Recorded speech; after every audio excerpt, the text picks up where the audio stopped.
Okay, well, good morning, everybody, as we find our seats. God, that sounded like a school teacher then, didn't it? Good morning, everybody, and welcome to techUK's second annual now Tech and Innovation Summit. My name is Sue Daly. I'm the Director for Technology and Innovation here at techUK. And alongside my colleague Laura Foster, who I'm sure many of you know, will be co-chairing today's summit. I'd just like to start by thanking our headline sponsors, KO Data, and our session sponsors, Keynote and Workday, without whom today would not be possible. So thank you so much. And you can learn more about their work throughout today's event and visit them in reception, maybe, and even go and say hello. I would also like to thank, of course, all of you, all of our speakers, all of our attendees for attending today and coming so early to the office with many, maybe some bleary eyes out there if you've had a late night. Don't worry, there is coffee all the way throughout the day, so we're going to keep you going with some brilliant presentations, some brilliant panels, some brilliant speakers, and more coffee. So why are we here today? In a few moments, I'm going to hand over to Lord Vallance, Minister for Science, Research and Innovation, to open today's event. But before doing that, I just wanted to take a few moments to set the context for today's discussions. We're all gathered here today because we believe that the world-leading innovation taking place in the UK can have a real positive impact on the UK's society, economy, people's lives, and the planet. The discoveries and innovations we will discuss today are built on the UK's proud history and heritage and tradition across technology and innovation. And right now, as we know, the UK is home to Europe's leading AI industry, ranking third in the world, and a world-renowned quantum industry ranked second for commercialization. And since we were all here last year, we've seen how the UK continues to be a leader in technological breakthroughs, building on that tradition of innovation, whether it's generative AI, quantum, Web3, immersive technologies, and more. And this year alone, we saw the UK's leadership innovation, saw the really exciting news that Google DeepMind's 𝗬𝗲𝗪 has and John Jumper winning the Nobel Prize for the groundbreaking work on Keynote to predict protein structures. So today's summit will be exploring and showcasing the progress that's been made in the last 12 months, bringing to life the real world impact that innovations in quantum, robotics, AI, and more are having here in the UK. And what we really wanted to do is bring everybody together to really showcase how all of this and more really highlights how the UK is a great place for technology and innovation to flourish and thrive. So the question we now have to ask ourselves is, how do we build upon this history, this legacy, this position of strength? How do we harness the next innovations being pioneered by the UK tech sector and the world-leading researchers and academics? How do we unleash UK technology and innovation from research to development to deployment and commercialization? And how do we ensure we get collaboration right so that we can make those discoveries, build those technologies to help address some of the biggest challenges the UK is facing right now? In the last week, we saw the UK government continue to recognise the role of the UK's leadership in innovation R&D, the role it has to play in helping to address the challenges we face across our economy and society. The budget protected much of the core R&D budget against a tough economic backdrop. And in the recently launched Industrial Strategy Green Paper, there is an opportunity to help the government develop policies to drive the diffusion of new technologies across the economy and the public sector, cementing tech and innovation as a key enabler of growth and vital to the reform of our public sector. As these policies then turn into action, it's critical that we come together today to explore what is needed to make this happen. How do we enable tech and innovation to support the wider economy as well as our public services? So for convening, UK government, industry and others here today, the summit hopes to help enable this conversation by taking stock of what has happened in the last 12 months, where we've come from, but also looking ahead to what the next 12 months and beyond could look like. Asking, do we have what we need in terms of infrastructure, support, collaboration, partnership, skills to drive innovation in the UK? How do we leverage this momentum we already have for what comes next? What are the barriers that we need to overcome to support and unlock innovation and digital transformation? And how can we all work together here to get this right? So what does the agenda look like today? We're going to start the day focusing on getting the foundations of innovation right. This includes sessions focusing on the UK's infrastructure gap, as how do we upgrade our infrastructure as well for what the R&D space needs. And following a networking break, we'll be looking at the technology deep dive panels. We're exploring AI, semiconductors, robotics, and more. And finally, throughout the day, you'll see in rooms 3 and 4, we're delighted to host some techUK members, stands and tech demos. We really recommend trying out the demos and exploring them during the networking break. And we'd like to thank Arcadia Consulting, 𝗣𝚻𝗲𝗏, MX Reality, River and Innovate UK for demoing at today's summit. With that said, and putting my teeth back in my mouth, I'm delighted to now introduce Lord Vallance, who has kindly agreed to join us here today and to open the summit officially. As Minister for Science, Research and Innovation at the Department for Science, Innovation and Technology, Lord Vallance needs no introduction, but they've written me one anyway, so here we go. Prior to his ministerial role, he was the government's chief scientific advisor from 2018 to 2023, covering events such as COP26, and also he is formerly global president of GSK, professor of medicine at UCL Medical School. He is the former chair of the Natural History Museum and has been knighted twice for contributions to science. So it is my absolute pleasure to welcome back to techUK, Lord Vallance. Please let's welcome him to the stage.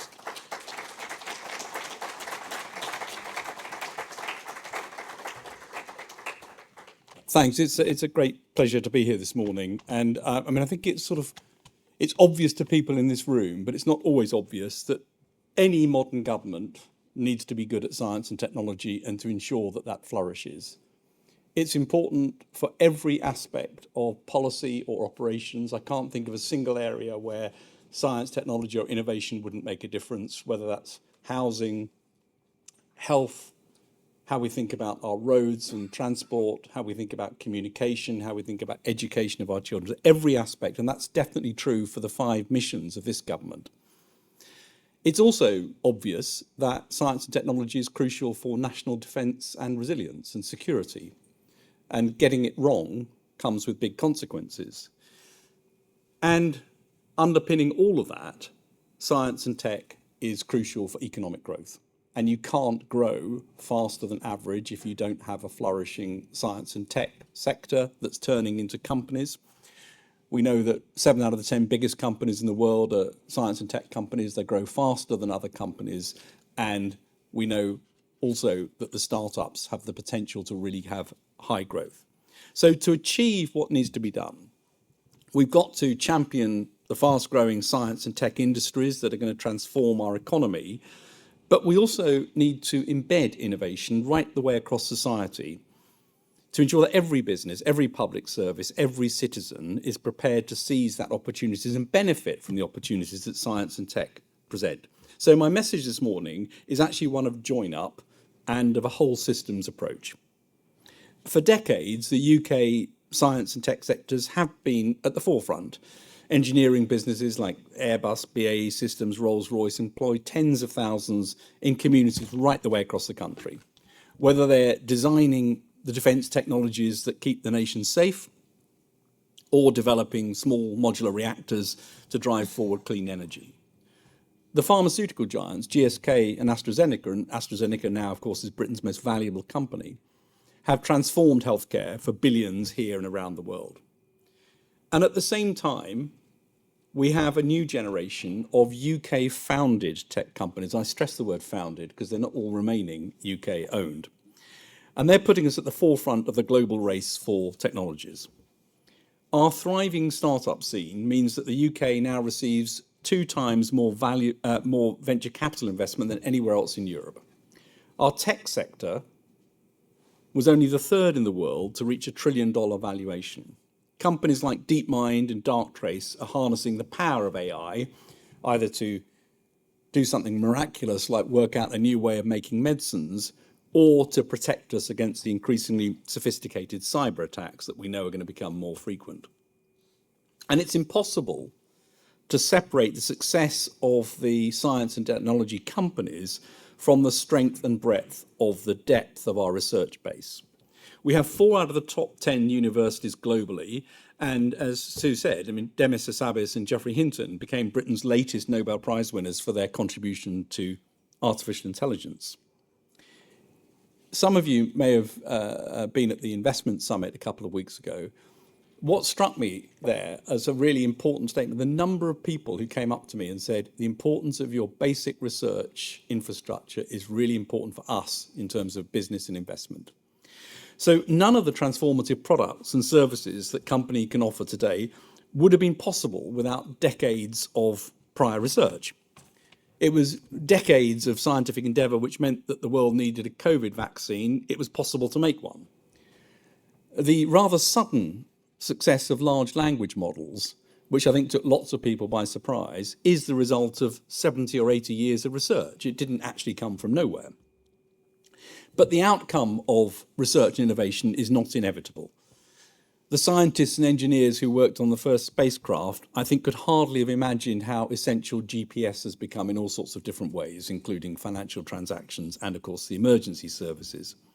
Nor could the post-war pioneers of quantum theory have known how businesses would one day be using quantum science to make new scanners and detectors, or a computer that could potentially transform the way we can monitor climate change, or indeed enhance very rapid multiple financial analyses. So if it's true that we can't predict the path that technology progress might take in the century ahead, we do know one thing, and that is that protecting the basic curiosity-driven science will be essential if we're to overcome the challenges that we encounter. Government will continue to support discovery research, support the ingenuity, creativity, and inventiveness of researchers. That's why for 25-26 in the recent budget, we're increasing the core research funding to over £6.1 billion to offer protection to this crucial leading research base that we have in the UK.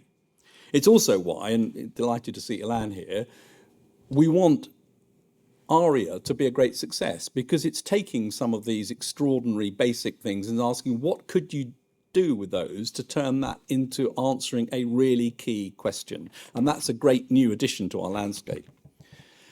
Crucially, though, we must do more to unlock the potential of science and tech to drive economic growth right the way across the country and to ensure that everyone benefits. That means supporting the existing R&D intensive sectors that already create jobs in our communities.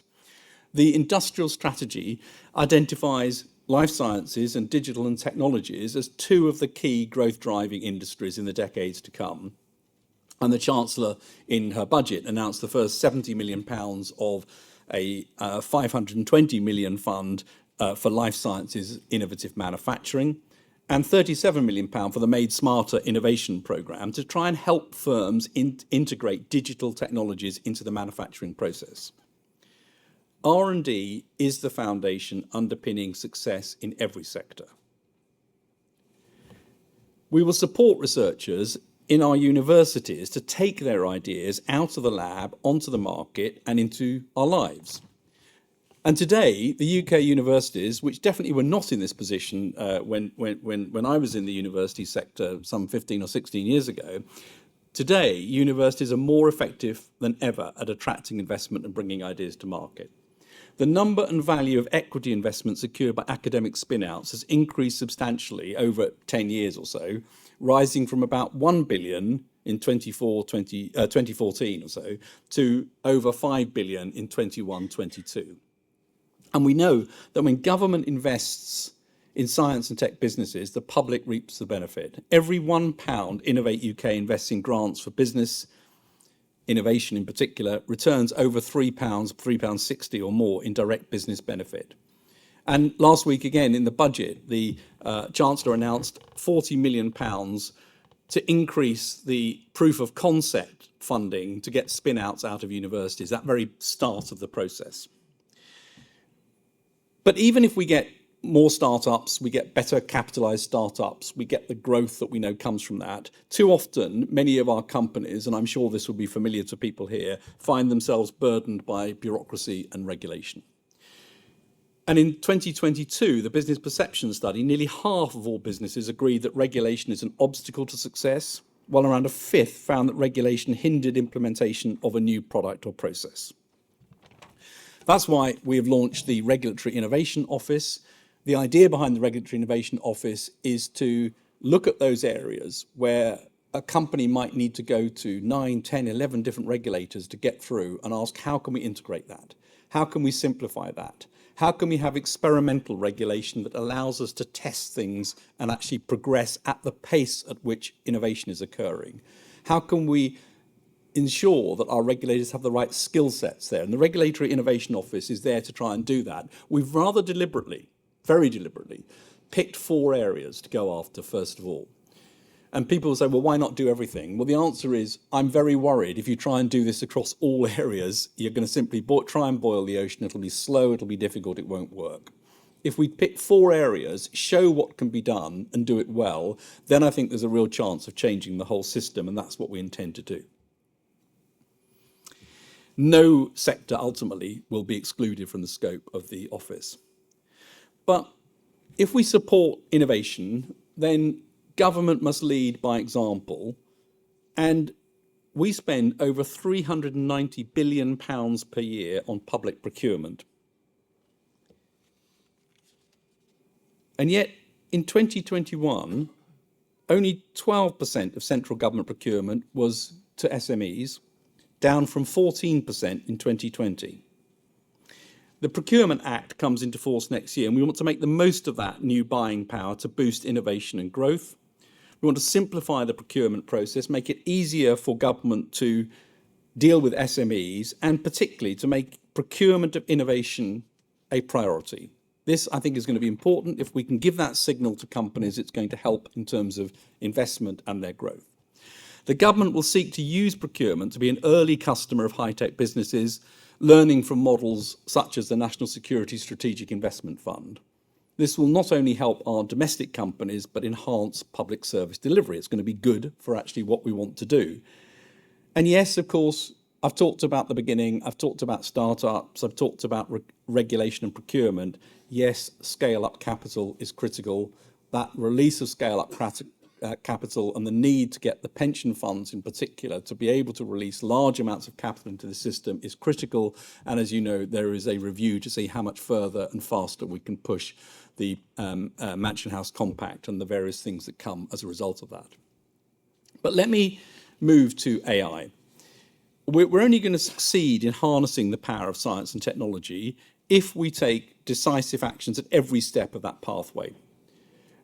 We support basic research at the beginning, but we ultimately only deliver if we embed innovation in the way we fund, regulate, and procure science and technology. Adoption of technology is key. We know that we have a history of not adopting fast enough. And the approach we're taking to AI will move from simply talking about AI safety, which is important, to AI opportunity. It's going to be the technology that promises to define our lives in the decade to come, probably more than any other.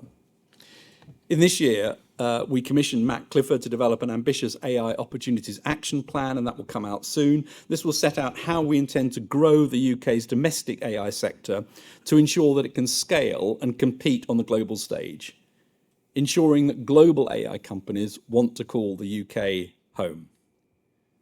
But it will also, and this is important, consider how we boost the responsible adoption of AI across all parts of the economy, importantly including our public services, leading on 𝗍𝗏's role as the new digital centre of government and leveraging the industrial strategy to drive adoption in sectors of UK strength. With a focus on infrastructure, something that's already been raised, talent and data access, the action plan takes a cross-sectoral view on priorities and has been informed by widespread engagement with experts from across the AI system, including civil society, academia, investors and industry. There is also going to be a review of barriers to adoption of technology, which the Treasury has commissioned, which will be led by Angela McLean, who's now the Government Chief Scientific Advisor. So we've got, and Dave Smith, the National Technology Advisor. So adoption's crucial, scale up capital.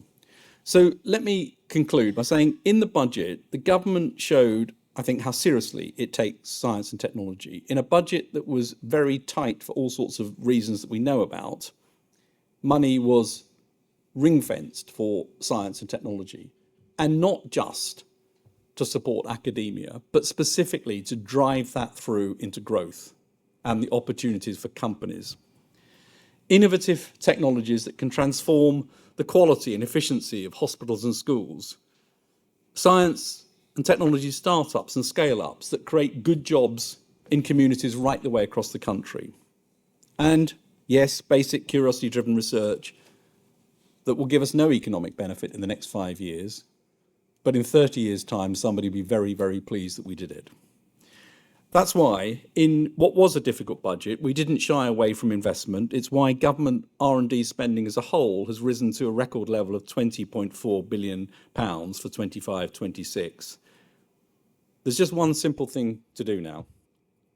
Show people that those investments will bring returns today, tomorrow, and in the long term. And as the Prime Minister said repeatedly, this is about delivery. And that's what my focus is going to be on, how we deliver this change, which builds on a very, very strong foundation and the sorts of opportunities that you all know very well because you're leading them, of companies that can be the high growth sector of the future. Thank you very much.